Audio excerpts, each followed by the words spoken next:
ఏ సంస్థలో అయినా మీరు గమనిస్తే టీచర్ల పాత్ర చాలా ఉంటుంది. ఇక్కడ కూడా వీళ్ళందరూ దాదాపు ఎక్కువ శాతం టీచర్లే ఉన్నారు. నేను కూడా టీచర్ అయినందుకు చాలా గర్వకారణం.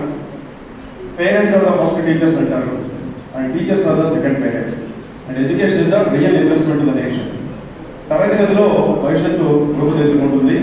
అలాంటి పాత్ర ఉద్యోగం లభించినందుకు 1995లో నేను టీచర్గా చేరాను. I did my MSc zoology, MA sociology, MA history, MA DLitt, PhD. నేను 31 years ఆఫ్ ఎక్స్పీరియన్స్ నుంచి కేజీ నుంచి పీజీ వరకు టీచింగ్ చెప్పాను. నాకు దేవుడు చాలా అవకాశం ఇచ్చారు. నా స్టూడెంట్ ఇక్కడ చాలా మంది ఉన్నారు. ఇంకా ఎనివే టీచర్లకు రిటైర్మెంట్ లేదు, వీళ్ళే అందుకు స్ఫూర్తి. వీరికి రిటైర్మెంట్ లేదు, ఎందుకంటే చెప్పేది ఊరుకోదు, చేసే చేతులు ఊరుకోవు. మీరు రిటైర్ అయినా కానీ ఒక వ్యాపకాన్ని, అంటే సమాజానికి పనికొచ్చే మంచి వ్యాపకాన్ని తమకు అందిపుచ్చుకొని చేస్తూ ఉన్నారు. మానసికంగా యువకులు వీరు.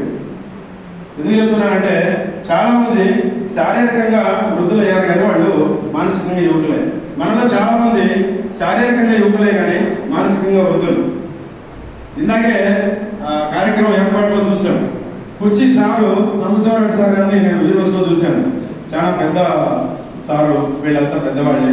వాళ్ళు కుర్చీ ఇక్కడ వేసి ఏర్పాటు చేస్తున్నారు. బట్ వీఆర్ అంటే యూత్ అలా కూర్చున్నాం. ఈ రోజు